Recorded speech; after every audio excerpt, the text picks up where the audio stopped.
Oh, pasiennya ada gargling, ada secret, suction. Boleh pakai ini.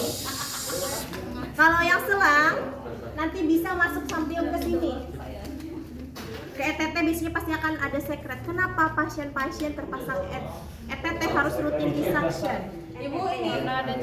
Kalau misalnya pasien terpasang ETT kan dia ada benda asing. Ini kan benda asing. Masuk ke trakea, saluran nafas.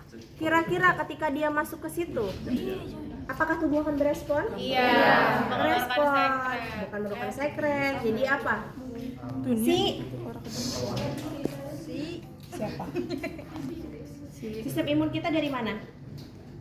Dari tubuh. Dari leukosit ke situ, ya.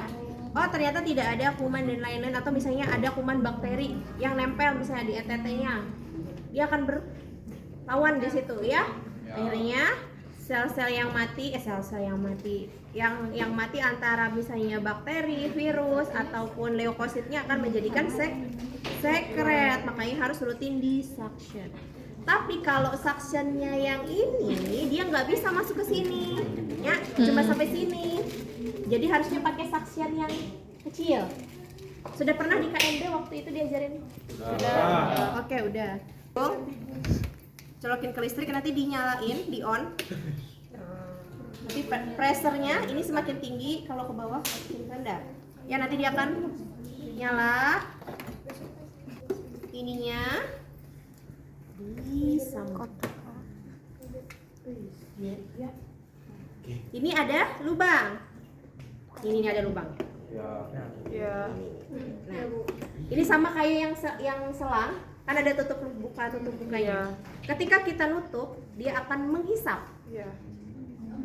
Suction itu artinya alat penghisap. Ya. Jadi ketika misalnya saya masukin, saya tutup, dia akan menghisap, ya. Nanti dibuka lagi, dia nggak akan ngisep. Iya, sampai dibersihin, ya.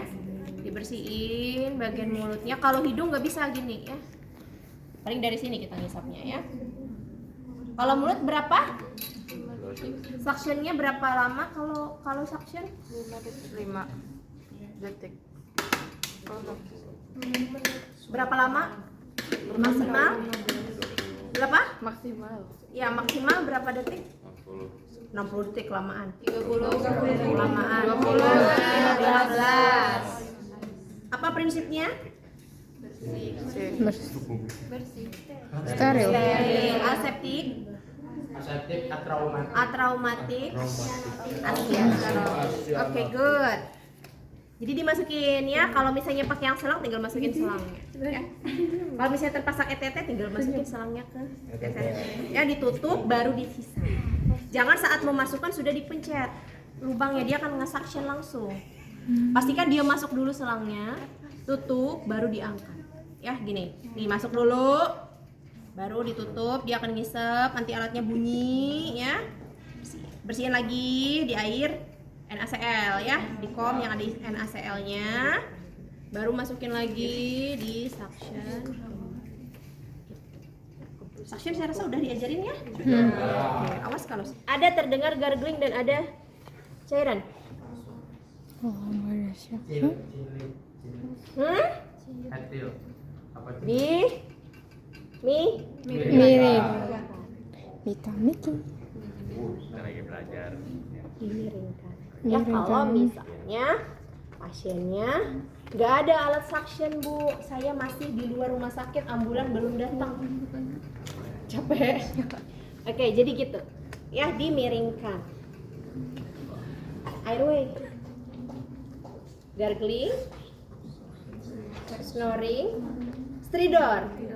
Kalau stridor biasanya perlu krikotirotomi atau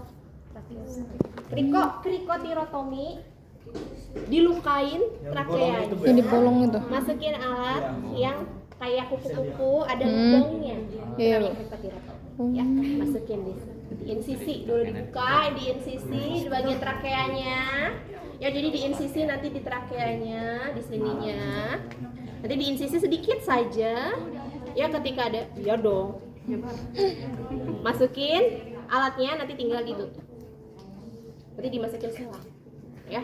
Itu namanya krikotirotomi. Baru nanti masukin oksigennya, BVM-nya mana? Masukin di sini. Karena misalnya dia traumanya di sini, saluran napasnya udah nggak bisa. Udah masukin. Hah?